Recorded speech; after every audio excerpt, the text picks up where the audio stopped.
It's about to get crazy. It's about to go down. It's about to get crazy. It's gonna be loud. This is our house. We do what we wanna. We'll blow the roof out. Everybody's coming. It's about to get crazy. It's about to go down. It's about to go down. You are listening to the Gritty Podcast, where we talk about all things gritty. Life is not easy. Life isn't fair. It never was, and it never will be. A good life takes grit, because the best things in life come from hard work, sacrifice, resolve, determination, and perseverance. Because grit means never quitting.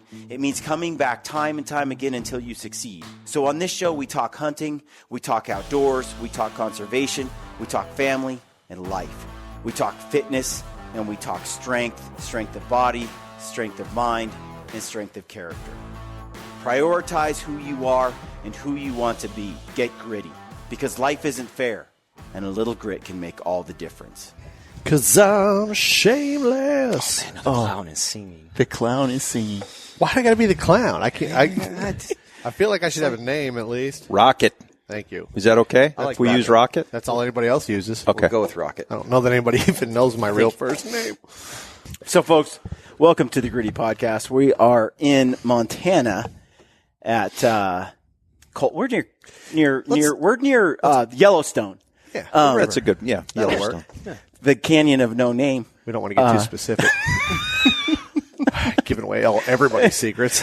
And, The Wyoming side. And my guest today, for sure. my guest, let me do a little introduction here. We have John Barklow from Sitka Gear. John's been on the podcast a few times. He's a hard man. That is a great description. Don't you think? I would have used the word difficult. And the voice, Scary. and you're the big game product manager at Correct. Sitka Gear. John has talked to us about rewarming drills, talked to us about gear, design, hunting, enduring the elements, survival, things like that. So always a pleasure to have John on, and a wealth of information. And then we also have Rocket Ryan on the podcast, who is our illustrious guide this week, acting guide, play acting. Hey.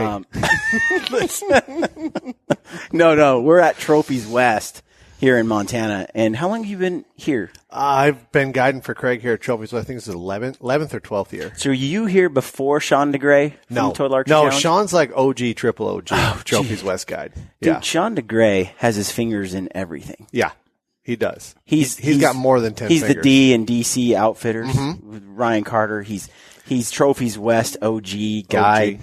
Yeah. Total Archery Challenge. Yeah. Yeah. I think he's kind of everywhere. Husband to Monica.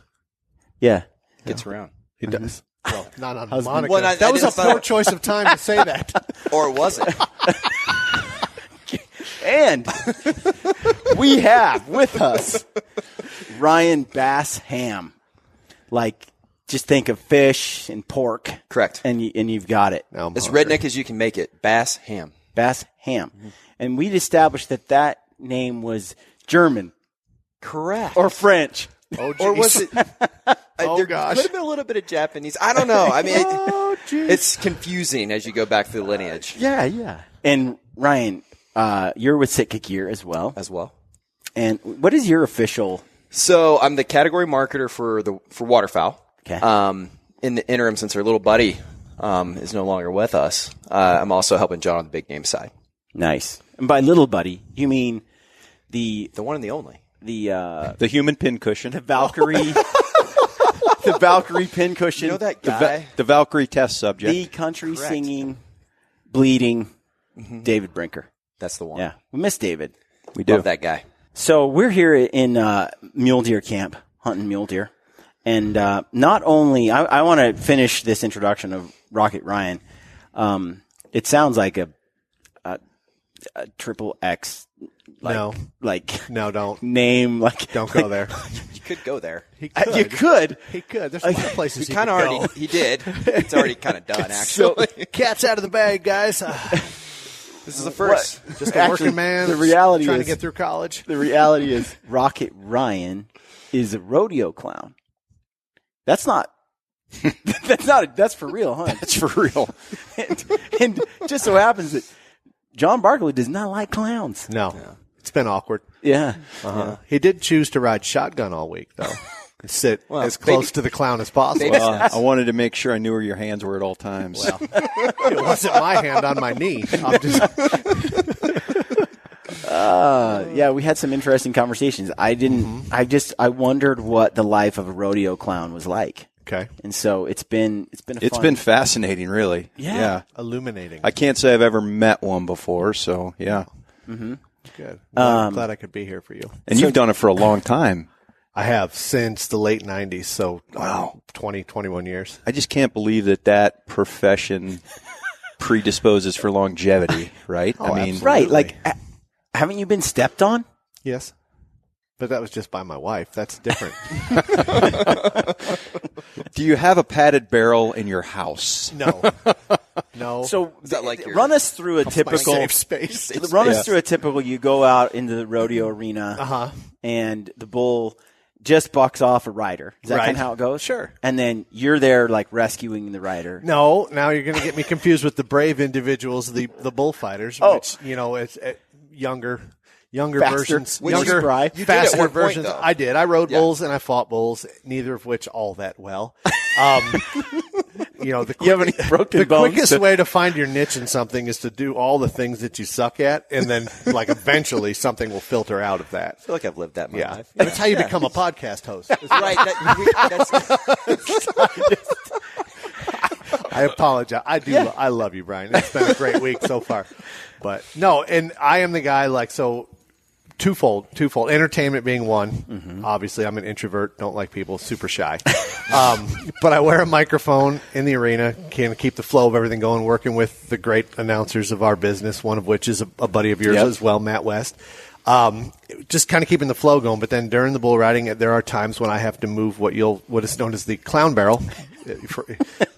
We could, a battleship, armor tank. There's much better names for it, but I can move that and position that to where it's like an island of safety, and then I Jump in there. duck down and hold on and take a smoking. And it's equivalent when the bull rams the barrel, which he inevitably does. Right. It's like a 30-mile-an-hour car collision. That's what they say. They tested the force. Some scientists thought it'd be a great idea. What do you think about Figure that John? out. So Does that explain a lot? Well, yeah, it explains a lot, but it doesn't explain the makeup. I'm still not, can't get myself around that. How much makeup do you wear? only on the weekends normally. So I don't know if that's a full-time makeup situation, but no, it's a lot of makeup. I mean, it really is. It's a fair amount. You got to hide. It takes a bit to hide ugly. I have a face for radio. I was curious what his uniform was. Yeah. And so we saw that today. Yeah. John was and I asked focusing you on other parts of and I photo. asked you the question because I know the bull riders obviously are Right. wearing protective gear, but aside from that barrel, That's it. that's it. Yeah. You have nothing. Nope. No helmet. Crazy. Nothing. You don't wear like a vest Nope. that keeps The you from bullfighters getting will. stabbed? You know, the bullfighters, Yeah. the frontline guys or whatever. They then they wear the shorts, They too. absolutely have like a padded short and a vest. But I've got the barrel. That's it. Like if I get caught outside that barrel or somewhere that I shouldn't be, then I pay for it. So you explained to us earlier that when you're on the ground and you're getting crushed, there's just one telltale signal you're waiting for to Yes. know that it's near the end. It's the old rodeo joke you tell to bull riders and bullfighters when they're learning. But I thought we told me that this was a clean podcast. It is a clean podcast. Keep it clean, but let's get the If you're graphic. getting mauled, we call it taking a hooking in the rodeo business. If you're taking a dirty, nasty hooking and that bull's mauling you, you are just waiting for the beanbag to hit you in the face. the hairy. The hairy beanbag. Because once the beanbag hits you in the face, that's how you know that it's almost over. Yeah. The bull is leaving. That's the indicator. He's leaving. Got it. So that's good. Never Yeah. thought that'd be a positive indicator. Did I but keep that clean enough? I think so. I think it's big deal very, for me. very clean. Yeah. It was clean. Um, Well done. Well done. And I think we still got I'm the proud point. of you. And how long have you been hunting? Your whole life? Yeah, whole life. Since you were a kid? Absolutely. My dad used to carry me on his shoulders while he shot ducks and rabbits. Little before baby, I could It walk. was a baby clown. I was when I was just a little bitty rocket. Mini rocket. Oh my gosh. With John, we were driving in the car today, and John's like, "What's your uniform?" And he's like, "I mean, is there a diaper involved?" Or Coming from the man who's like 10 years away from Depends. one thing I found like on this whole trip is that we drove out of the driveway maybe 5 minutes, and I was like, "Well, no kidding, he's a rodeo clown." Like, You weren't surprised? no, you could keep things going. Your comebacks are quick and sharp. Yeah, and to entertain a crowd like that would be a bit intimidating.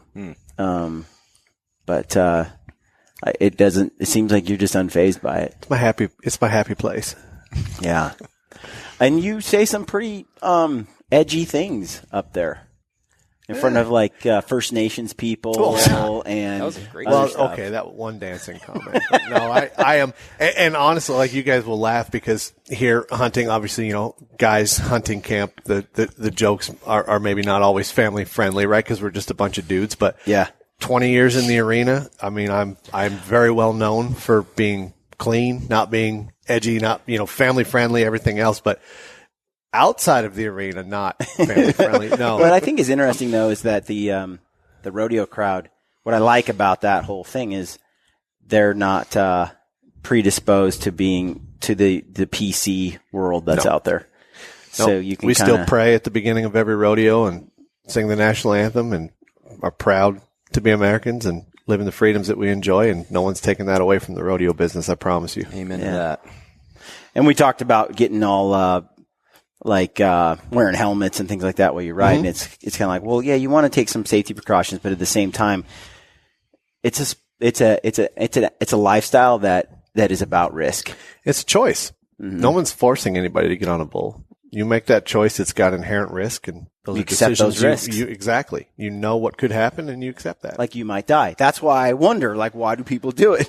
Like, it's a I tried to give you a taste of it earlier I know. yesterday. You wouldn't get out of the truck. That's got to be hard on your family too, though. Like, It is. And honestly, you know what's hardest on the family in the rodeo business is the travel. yeah. You know, there was a number of years that I didn't sleep in my own bed 100 times a year, you know, but I was single during those times, and that was fine. But there are a lot of people that aren't. There are a lot of people with wives and kids that are on the road that much, and that's hard. You know, you got a wife at home raising 2 or 3 kids, and you're out on the road making a living, but she's doing everything at home. That's, you know, Not easy. Yeah, I It get doesn't it. matter what profession you are. If you're on the road that much, that's hard on a family. well, and then in the fall, you're doing a lot of guiding and have been for how long? This is always has been my, like, pretty much as long as I've rodeoed, I've hunted and guide, obviously, because I've hunted my whole life, and I've guided. I've held a guide license in Montana since 99. Okay. So Yeah. to me, those are the two parts of my life, and they balance each other out. I rodeo for 9 months out of the year, 8 or 9 months out of the year. By the end of August, September, I'm burnt out. I'm tired. I go into hunting camp. I hunt for 3 months. By the time hunting's over, I'm ready to go to Vegas, go to the NFR, book rodeos, and crank back out at going to PBRs or whatever in January. So it's been a super awesome balance for me. But recently, in the last 5 years, I've had to balance that with family as well, which has been, it's difficult. You know, there's a reason that a scale has 2 sides.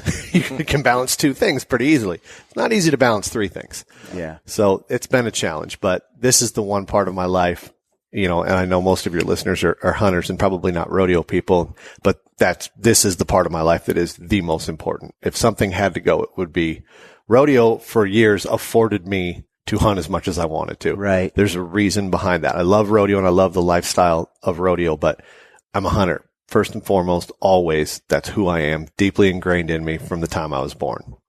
Yeah. Yeah. And the place we're at right now is beautiful. It's an amazing place here in Montana.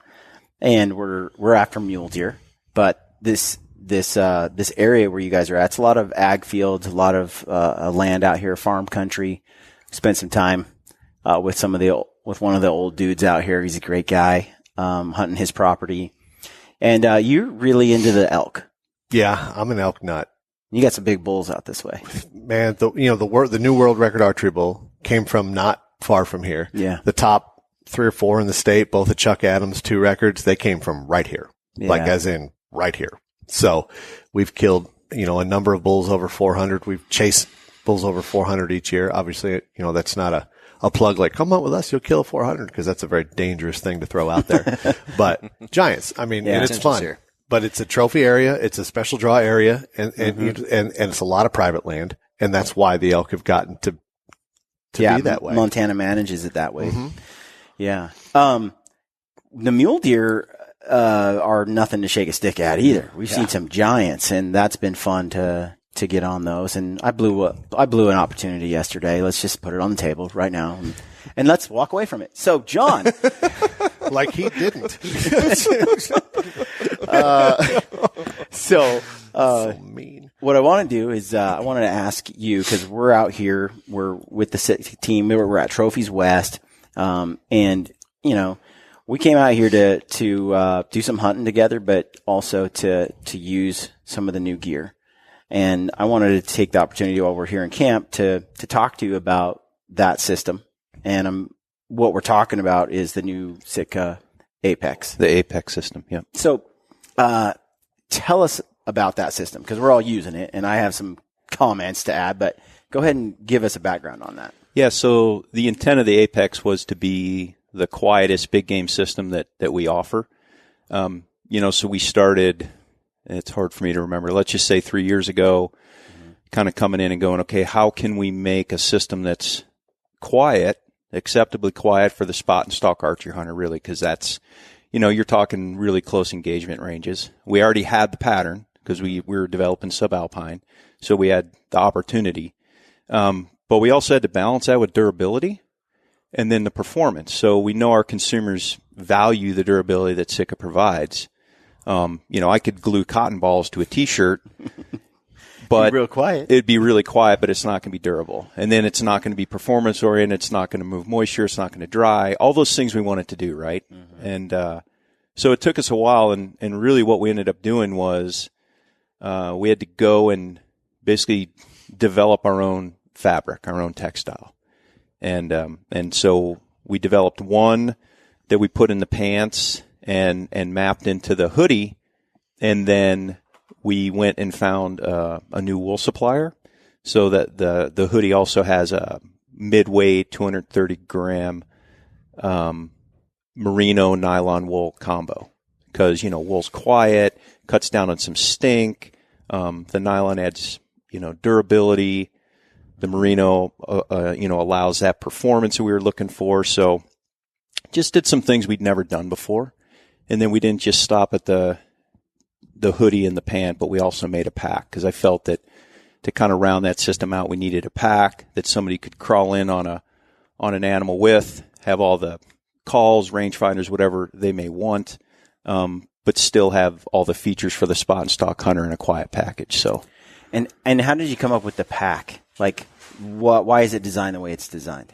Yeah, so the pack has, first of all, it's got no frame. Anytime you add any kind of frame, you risk squeaking, and maybe it doesn't squeak this time, but it might squeak the next. And, Yep. we may get one opportunity this week, right, each, potentially. Yep. And so you don't want that to be the time the pack squeaks. So we don't have a frame. It's low profile. It's about 1,850 cubes. But low profile, so it sits off your shoulders. There's not even a carry handle on top, because, if I'm trying to duck underneath something or crawl underneath something, I'm not the smallest person. I don't want a large profile to make, make me stand up above the grass or brush or snag any branches. Especially, we're belly crawling a lot. Correct. We're belly crawling a lot. And I don't want that pack up above my shoulders as I'm cresting a ridge and just being like, hey, here I am. Right. Like higher than the height of my own head. Right. Right. And, not that necessarily you would have to go all the way in for the shot with the pack on. Like, you and Ryan decided to take them off yesterday when you close that distance. But I also wanted the pack to be able to kind of hug the wearer's body and be there if they wanted to keep it on all day. So, pocketry wraps around on the waist belt to provide all kinds of access. And then we have this little cam cable on the left and right that you can deploy and put the cam of the bottom cam of your compound bow in, and like wait out a setup. Say if, your rocket's behind us, call an elk, for instance, and you're sitting there and you get a bull come in and he hangs up inevitably, right, 20 to 30 yards, you're getting a stare down, and that may be your opportunity for the year. And you don't want to be sitting there with a tired arm going, man, I'm going to try to force a shot. So anyways, the whole concept was to really to fine tune, a technical pack, yet kind of make it simplistic, right? For those spot and stalk hunters. It's a great pack for not all women, depending on their size, but most women, because it doesn't have that frame, so it contours to basically anybody's body shape. Mm-hmm. So that was the thought process behind the Apex system. It's extremely silent. The pack is, from the zippers to just brushing against brush, taking the pack off, because sometimes I'll get real close and the animal's very close, and now I want to take the pack off. Mm-hmm. In that last bit, it's just easier to move. And there are packs I've used in the past, like some of the Kafaru. They're built for different uses and different design. Right. Trying to slip that thing off is going to make a lot of noise. This thing, I can just shuck it, no problem, and there's no noise from it. Yeah, and the limitation is you're not going to carry meat out. No, there's no intent to carry meat out. You're going to carry what you need for the day, mm-hmm. and you're gonna go back for the meat hauling pack, right? So, yep. If you try to build a Swiss Army knife, then that's kind of what you get, and you have to compromise all the way around. Yeah, and we try to make specialized clothing and equipment. And, if you're the spot and stalk hunter, that's the pack for you. If you want to carry meat, we have that pack too. Yep. Yeah. One thing I noticed right away when I got the Apex pants, for the first time and shirt was it felt like a waffling pattern inside the fabric. And I'd never seen that before. Right. So we took a kind of a high loft grid fleece that we developed, and then we laminated it, or the mill did, to a 4-way stretch polyester face.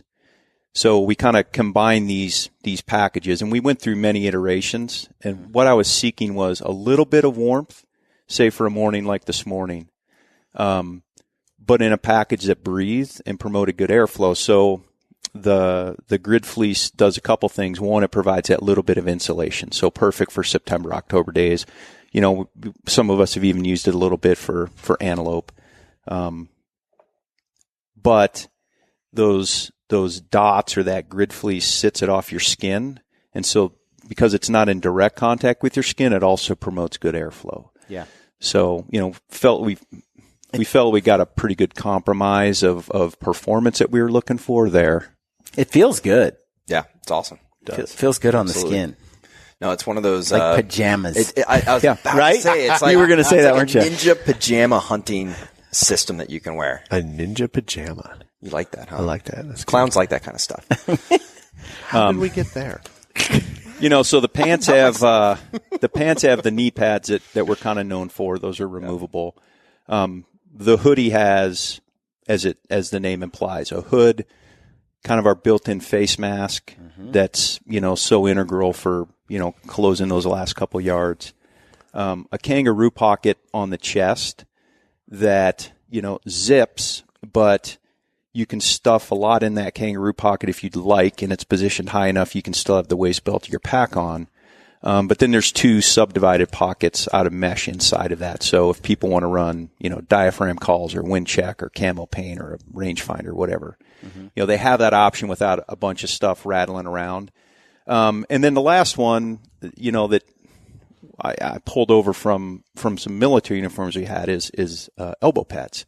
And the elbow pads are removable. Game changer. So if you don't like them, sure. If you don't like them, you can remove them and you don't even know that you did it. Yep. But if you do like them, and I would just encourage everyone to try them, because sometimes you don't know what you're missing if you haven't used it. But when you're going in and you're crawling, especially like last year, I've been able to hunt in this for a whole season already. But you're crawling in on elk and you got all these cows and stuff around you, and inevitably something out of the corner of your eye, you're like, you see a cow and you stop. And then, I got a rock under this elbow. I got a pine cone under this elbow, and then you start getting fidgety. But with those elbow pads, I can just sit there and, ride it out. I can glass, all those kind of things. It doesn't interfere with my draw cycle. But like I said, if somebody thinks it does, then they can simply remove them. But, yeah. Well, I was telling you this week that I 90% of the time would prefer not to use knee pads. Just don't want pads. Ben and Anthony love their knee pads, and they want to use them 100% of the time. We're just different, I don't like, I get a little sweaty behind them and stuff like that. But in this country where there's cactuses everywhere and everything's out to stab you and get you, those knee pads, I went ahead and ran them this week when I normally would not. And I could see, like in Alberta, it being a game changer, because Alberta is worse than this. This has some spots where the cactus will get you, but Alberta is like, it seems like there's not a spot without them. Sure. Yeah. And having the elbow pads was a game changer, because we crawled in on stuff every day. We do morning and evening, afternoon. You're crawling in on hands and knees.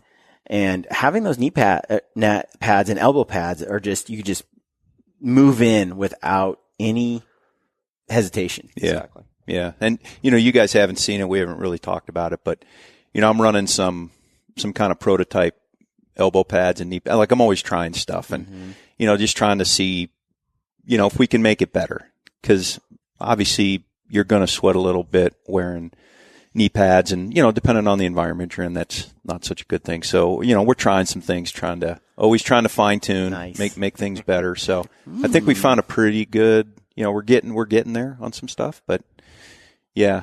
No, I would encourage people at least to try it. And if you don't like it, that's fine, but that's why we make them removable. What's funny is there's a lot of people I know that are that said, yeah, I just took the knee pads out right away.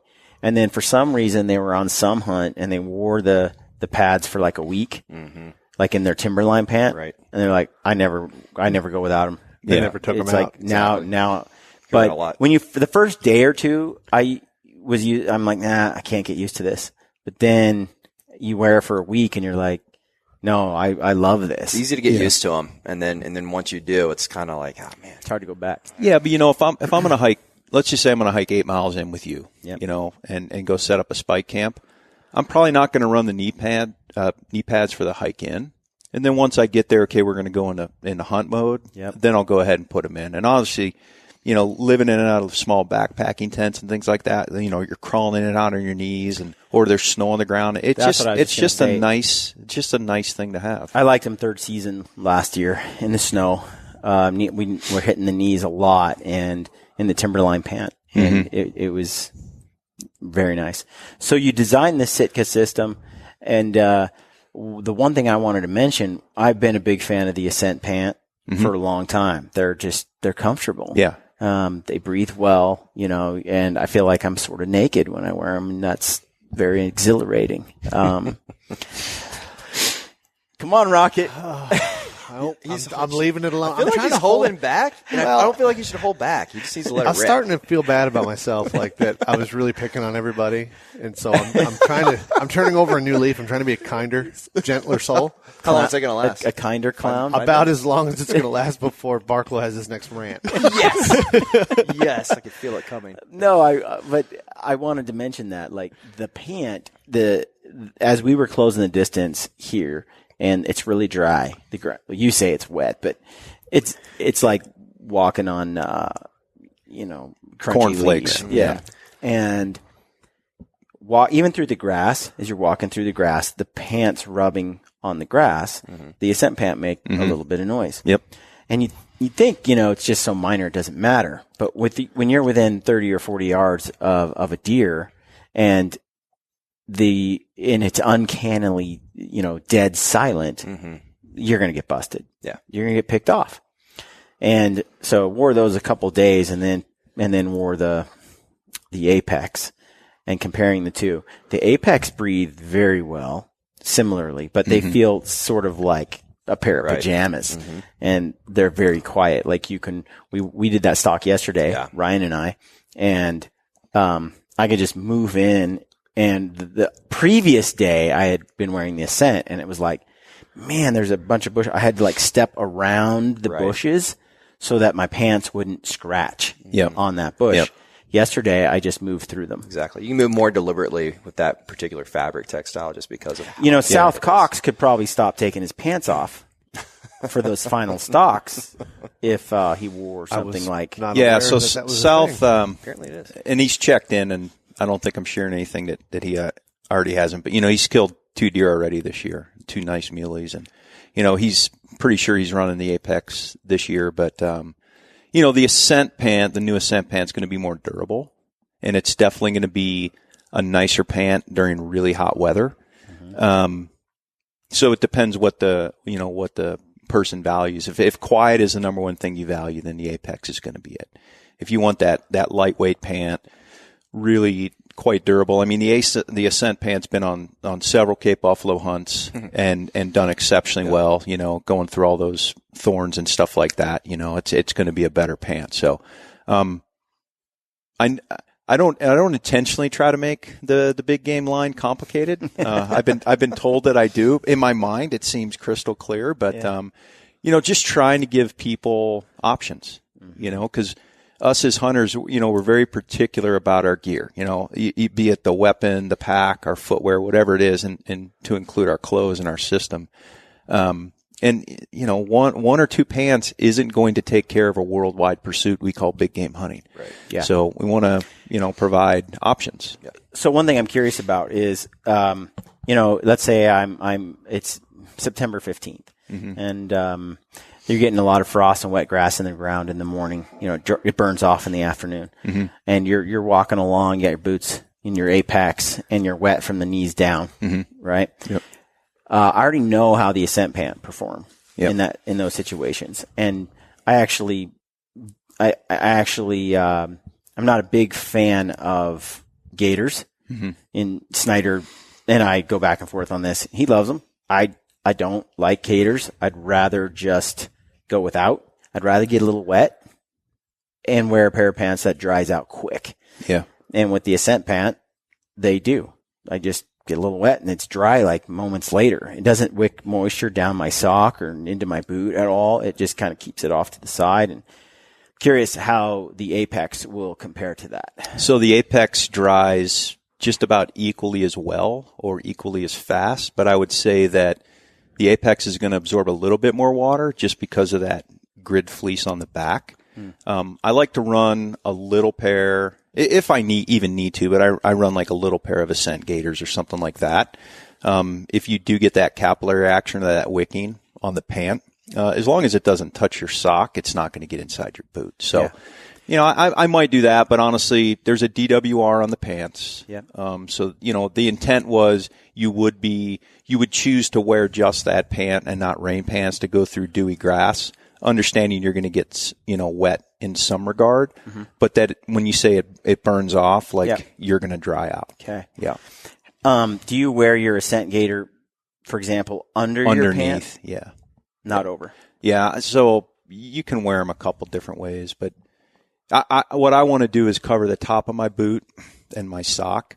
I'm not concerned, especially with the Apex pants, because we tapered the leg. I'm not sure if we didn't really talk about that, but I tapered it a little bit more specifically to prevent pajamas. Correct. But it prevents swooshing, right, when you're walking or stalking, and then when you do stop like you did the other day and you take your boots off, you can pull your socks up around those pants real easy. You don't have a bunch of material binding up, But I just want to cover the top of my boot and my sock, and if I can keep the top of that sock dry, then it doesn't really matter if your pants are wet for a period of time. Yeah. As long as they dry. Yeah. Yeah. Yeah. I think I can get comfortable with the idea of wearing a gaiter under my pants. Yeah. It is not over.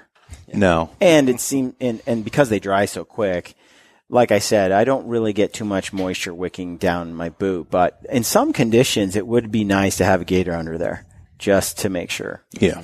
Yeah. So one thing that I changed, or, after us having conversations that I do want to bring up here because I think it's useful to people, is your use of the wind blocker layers.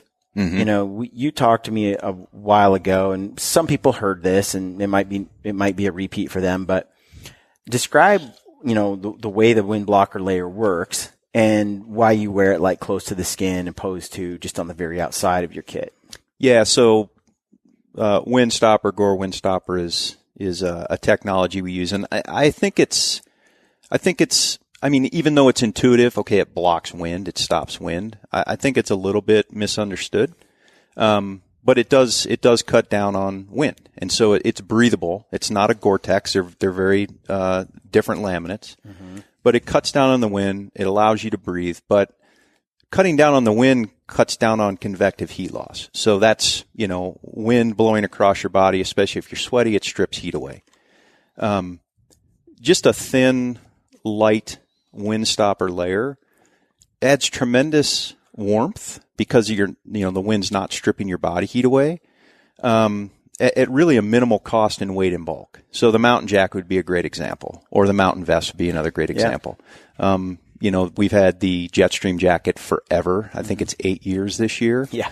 Just an amazing product, right? Now that's got some fleece on the back. And the first time I saw the Jetstream vest, I'm like, what is the point of this? Right? Like, it's not puffy. Really?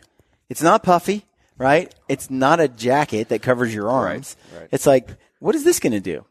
It's my favorite. I was about to say, how much do you use like it? I've seen you wearing it, but Today. but anytime you wear a laminate, and this is, I think, the point you were getting at, especially Windstoppers, the closer you can wear it to that first layer or your next to skin layer, the better the breathability, right? It's going to promote better breathability being closer to your body, because your body is, let's just say your body's 98.6.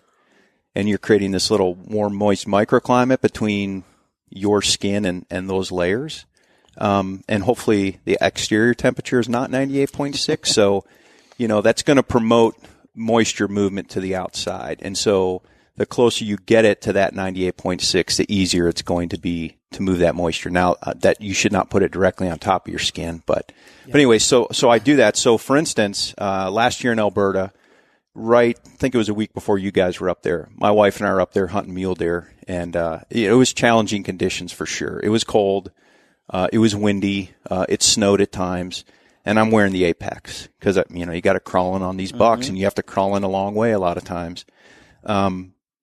So I needed the Windstopper layer, but I wanted Apex on the outside for the elbow pads, for the quietness, etc. And so I would have a base layer on, one of our core lightweight base layers, and then I would put either a mountain vest or mountain jacket on top of that, and then I would apply the Apex hoodie over top of that because we purposely cut it to be a little bit roomier. I think that's counterintuitive for people. It is counterintuitive, and this is where I guess people say that that it becomes complicated, but and maybe it is, but. I wanted the quiet on the outside. I wanted the camouflage on the outside. I wanted the elbow pads on the outside. I wanted the hood. And so I just chose to put the vest to cover my core, and then I put the Apex hoodie on top, and it was perfect. I ended up killing a buck, the last night using that system, and, it was fantastic. That's how I wear it now. Like I tend to wear the vest underneath with that hoodie or something over the top, and that gets me through 99% of conditions. The only exception to that is earlier in the year when it's still hot. I'll put the vest on the outside just because you can take it off and off. Correct. So it promotes layering, right? Right. And so I just think people, if you think about it in that regard, like you have, then maybe it becomes a little more intuitive to people. My question is, at what point do you use the mountain vest versus the Jetstream? The Jetstream vest. Mm-hmm. So like I said, the Jetstream vest and the mountain vest are both Windstopper. The Jetstream vest is more insulated with that fleece. I haven't used the mountain vest yet. I've got one. I just got it last week. Yeah. So I run a little hot, I guess. Yep. So my go-to seems to be the mountain vest. But when we're up there hunting moose in northern BC and WT area, in October, I may choose to bring the Jetstream vest just because it's more insulation to the core. I'm getting ready to backpack into some nasty mountains for elk for a couple of weeks, and I can't decide whether to bring the Jetstream vest or the mountain vest. So not knowing anything about you, just hearing what I just heard, I would say mountain vest for 2 reasons: lighter weight, lower bulk, right? But knowing you a little bit physiology wise, you're going to have to decide, right? Because if you expect, what your elevation is, generally speaking, what the weather is, you can't predict it for that long. You could look at trends. If you're expecting snow, et cetera, you tend to run a little colder. You may default. Yes, last year my system was pretty much the Jetstream vest and the Ascent hoodie. Yep. And that could get me through a lot. And then I'm a big fan of it's just some gloves and a hat because those can strip off quickly. Yeah. Go in a pocket, go somewhere, they can go back on again. And then on the outside, the Kelvin Light hoodie, or puffy jacket. Yeah. And that kind of, the wind blocker with that was enough to, even on really cold days, and it's a lightweight, compact system. Yeah. I'm worried about whether I'd get too cold if I use the mountain vest. Well, so what I would say for that scenario, you're backpacking in, weight and bulk are an issue. You like a Windstopper vest, but this year you have the Apex hoodie. I would say for versatility and to probably get you to the same clo value or warmth value, I would say Apex hoodie, mountain vest would be a really good combo. Yeah, that sounds right. And then throw the Kelvin Light jacket in there. And then you're golden. Yeah, for sure. Rocket. He's awake. No. Well, you robbed me of my nap today. I would like to point that out. I want to thank you. That's why I mixed this up. I love you, brother. I'm glad you joined us today. You're using the gear. I am. Absolutely. We have pretty much since day one, really. I mean, we had the original Gen 1 stuff back in the day with the mountain mothwing mimicry. Yeah, exactly. Yep.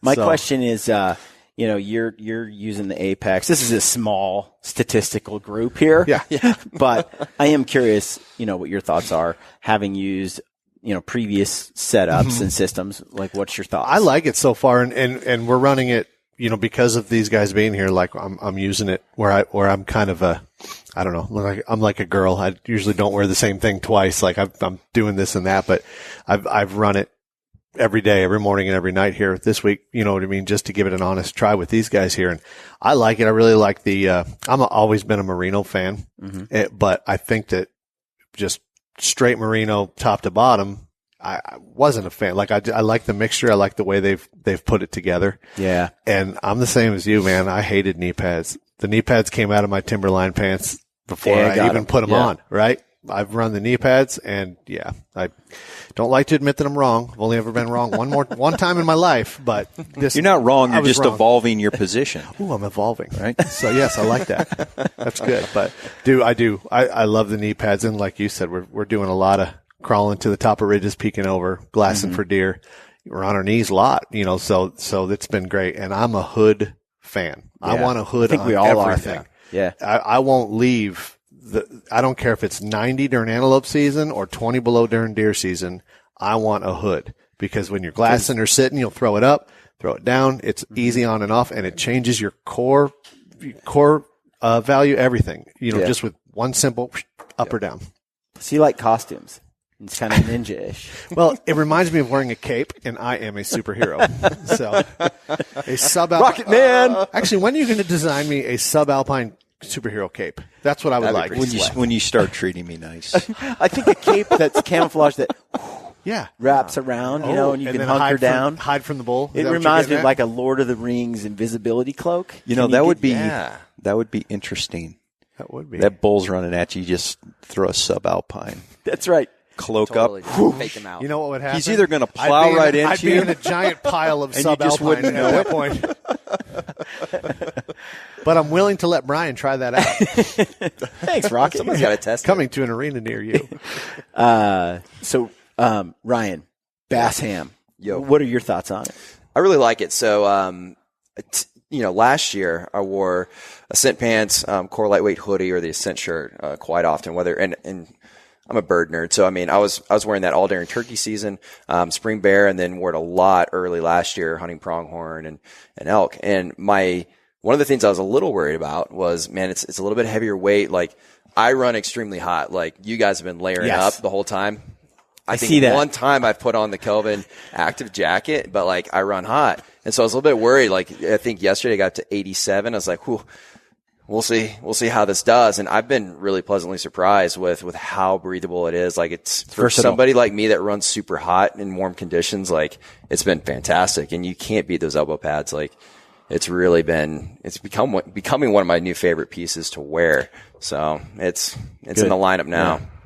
I like it. So I know it probably drives Barklow nuts, but we walk out there and I'm like decked out like with efficient technical clothing and a regular t-shirt.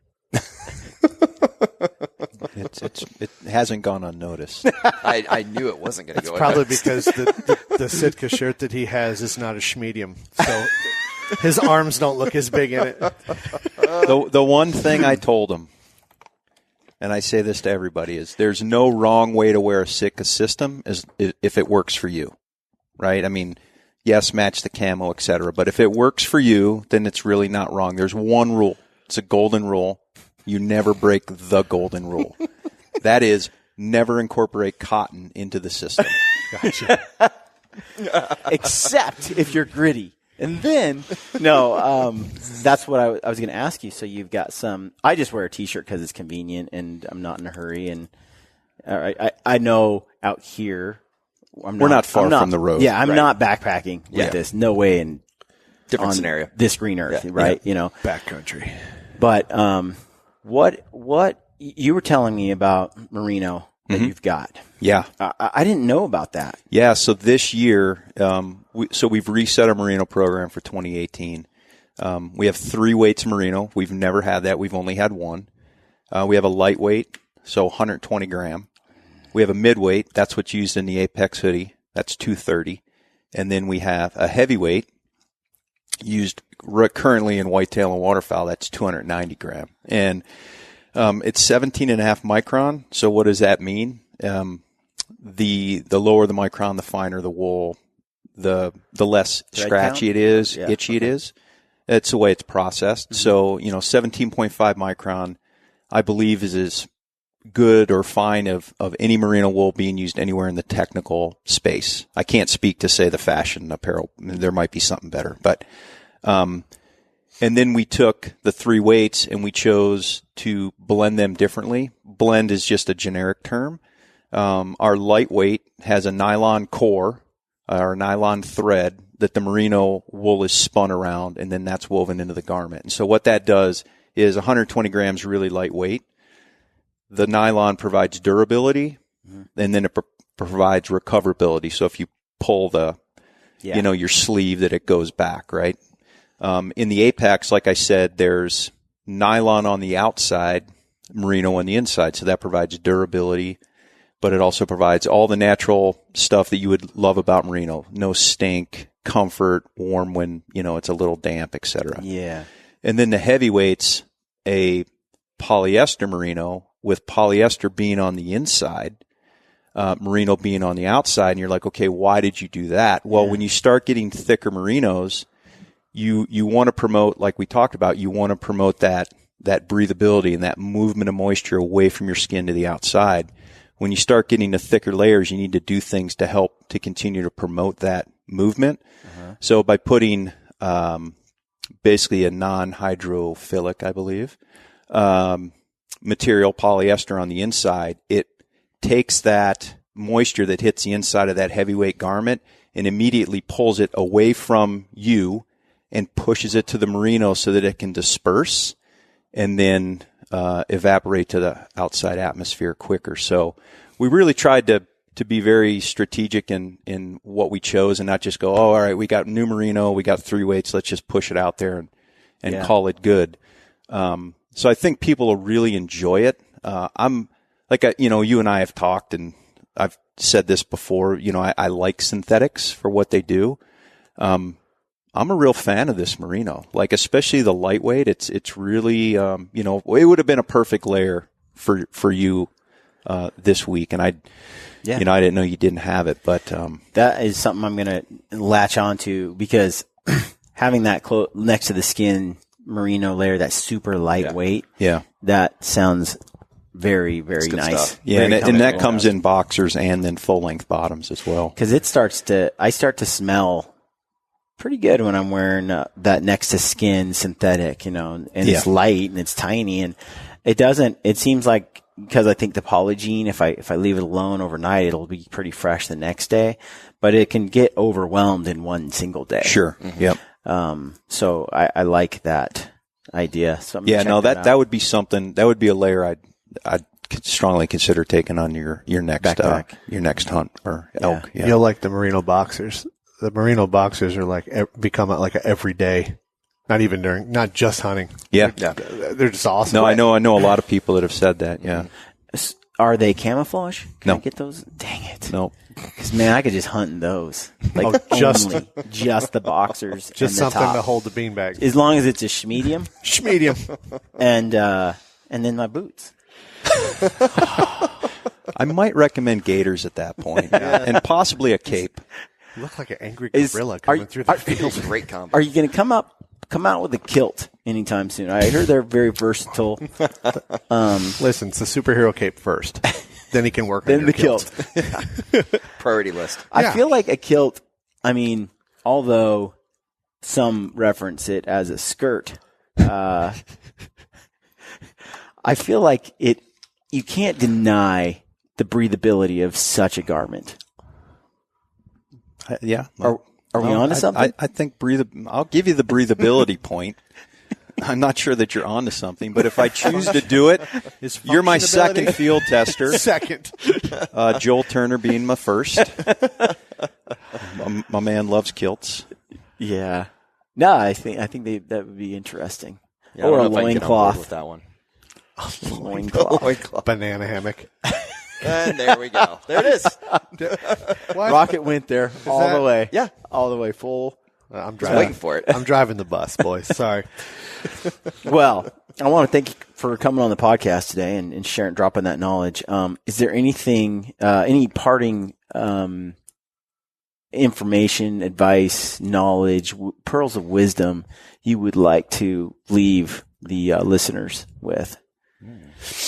I don't want to just surprise you with this, just dump it on you, but I'd this is say your from what moment. I've This is seen your out moment. here, Yeah.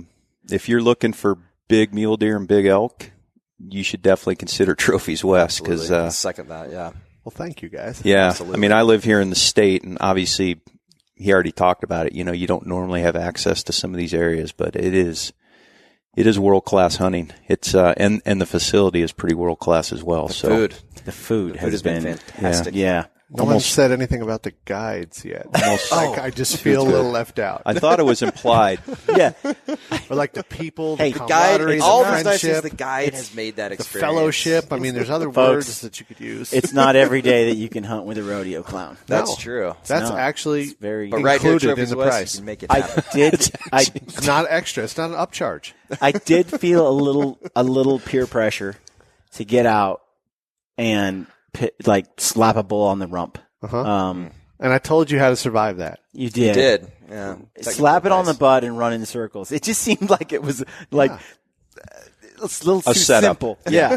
Yeah. Listen, And that bull looked angry. I think He looked angry. He was agitated for Here's sure. what I ask of you. When we get back out there tonight, I want you to put on your Instagram story picture of the bull with a poll. Should I slap this bull, yes or no? And how the fans vote. Are you a man of the people or not? Let's get gritty. Not to put you on the spot. I'm just saying, like, if your followers encourage you to do it, would you do it? I'm a free thinking human. A man, like Right. manly man. So Your voice cracked.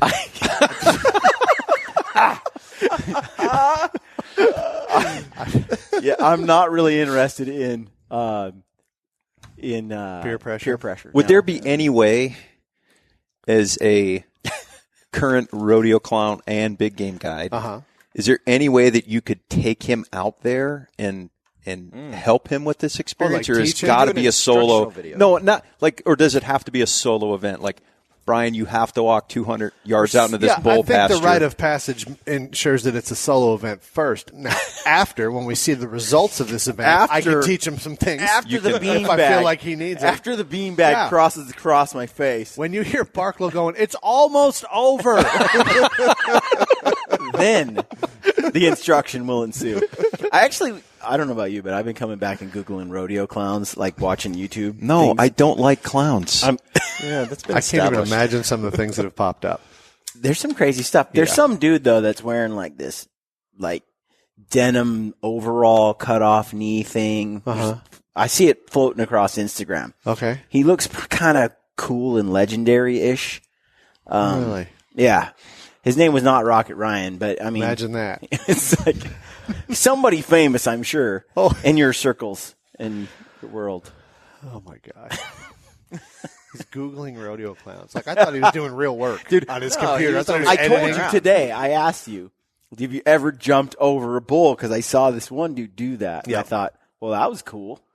Like he's coming at the bull you. is charging him, and he goes, whoop, and jumps over the bull. That could turn out really bad. Oh, yeah. That's So a are we timing going issue. to watch Brian try this later? But with that said, I've seen you jump on the box in the CrossFit gym. See? He's been training. Oh, he's ready for this. Oh, I can box jumps like up to my. Well, From a sitting bull position. is not that I tall. think so we you're have our. good. I think we have our second challenge. It'd be, Yep. Forget the bull slap. It's pretty high. Tune in tomorrow when Brian Call jumps a bull If it was stationary, on the Gritty Bull. if you tied it up, I'd do it. You tie get the bull timing, up, right? you actually need the bull running at you. Like No, jumping a bull that's stationary you're dead. Like the whole key to jumping a bull in my world Right. is keeping that I bull would- as fast as he can come at you. I would do it laterally. I think, like horizontally. I mean, like I would. You I think would. that bull just stand? Would you hold a still? red cape in front of him to If you get could- the bull to run? subalpine? If you could blindfold the bull, tie it up, Oh my gosh! then I could dive over it. I bet we'd get letters if we blindfolded a bull. Yeah. All right. Any last words? Don't drive straight on a crooked road. I don't. I feel like you kind of put me on the spot. Like I'm a rodeo clown. What words of wisdom would I have? Like run in circles. That's good. Yeah. That's wise. Right? Bassham? You got me on the spot as well. I second what John said, though. I mean, we've had a fantastic time, and a rodeo clown as a guide works. He's made it a good time. So Well, the hunting's fantastic. Nothing been a like blast. that's how the cookie crumbles. That's how the ball bounces. We could go with those, but Why buy the milk if you can get the cow for free? I got nothing. People in hell on ice water. Confucius say elevators smell different to midget. I had to think about that for 2 seconds. Yeah, I did too. Based on the mornings we've been having, started- that one should resonate. Right. Yeah. Our cook is amazing, but she's made beans every day. She does that because she Every hates day. me. And not only that, they're like either smothered in bacon and They're so good. brown sugar or That's just to trick you into eating them. Here's my word of wisdom. If you're going to come to Trophies West and hunt, you're going to eat Melanie's food, bring some Pepto-Bismol, and be prepared accordingly. Oh, I didn't need Pepto. I just I needed some wipes. Pepto. Needs some Pepto. Bring extra wet wipes. Extra wet wipes in the Pepto. Yeah. John, Lay it on us. nothing. Don't trust Just the shoot French. straight. Or is he? I mean, there's some key words we could start throwing out based on the last few days. Like German. Let's find the trigger. there's a trigger. Just poke the bear. French. Poke the You're bear. not going to do it. I'm not going there. This is his public we needed persona. John more liquored up. My publicist said I wasn't allowed to say anything else. And by publicist, he means What he parole doesn't officer. know. There's layers to John Barklow. God, he's an onion. He's like Layers. Shrek. Yes. If we would have been recording the whole time while driving around, we would have some. Oh my gosh. John would probably not have a career anywhere. No. No, but it would have been fun. Although we would absolutely hire him here at Trophies West. Yeah, there's no problem there. Before we close, where can people get a hold of Trophies West? We are on Instagram and Facebook at Trophies West on Instagram, at Trophies West Outfitting on Facebook, and then trophieswest.com. We have a Okay. website as well. It's very cool. I'm had a blast here, The guides are cool. Yeah. They are. We try, and that's for sure. really, to me, going on different hunts, I feel like when I go to a place and it's like hunting with your buddy, not a guide, then you did it right. It can make or break your trip if the guide's, fun to be around. Well, and I can tell you from our standpoint, from a guide standpoint, I think every guide would agree with this. Like when it feels that way from the other side, it makes our job a lot more fun too. Totally. Guides don't want to be babysitters. Right. Sometimes we have to be, but we want to hunt together with our clients and trade that information and strategize together and enjoy our time. I mean, why not? We're hunting. It's the best thing in the world. Right. Yep.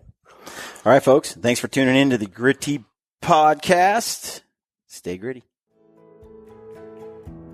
Despite our ever-changing, ever-indignant world with its growing ignorance of and indifference to the ways of the wild, I remain a predator, pitying those who revel in artificiality and synthetic success while regarding me and my kind as relics of a time and place no longer valued or understood. I stalk a real world of dark wood and tall grass stirred by a restless wind blowing across sunlit water and beneath star-strewn sky. And on those occasions when I choose to kill, to claim some small part of nature's bounty for my own, I do so by choice, quickly, with the learned efficiency of a skilled hunter. Further, in my heart and mind, I know the truth and make no apologies for my actions or my place and time. Others around me may opt to eat only plants, nuts, and fruits. Still others may employ faceless strangers to procure their meats, their leather, their feathers, and all those niceties and necessities of life. Such is their right, of course, and I wish them well. All I ask in return is no one begrudge me, and all of us who may answer the primordial stirrings within our hunter souls, my right to do some of these things myself.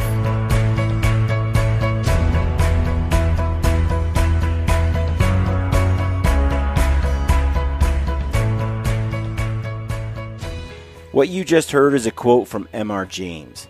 We truly live in a world that is largely ignorant and indifferent to the ways of the wild. And although some regard us as relics of a time and place no longer valued or understood, we have the opportunity to change the way these people view the hunter and the hunt. We can share our experiences and nature's bounty with those who employ these faceless strangers. And by so doing, we make a difference, not just for ourselves, but for the wild animals in the wild places we care so deeply about. Never stop sharing your passion for hunting and the outdoors. Our wild animals and our wild places depend on it. This is Ty Stubblefield, and you're listening to the Gritty Bowman. Gritty Bowman.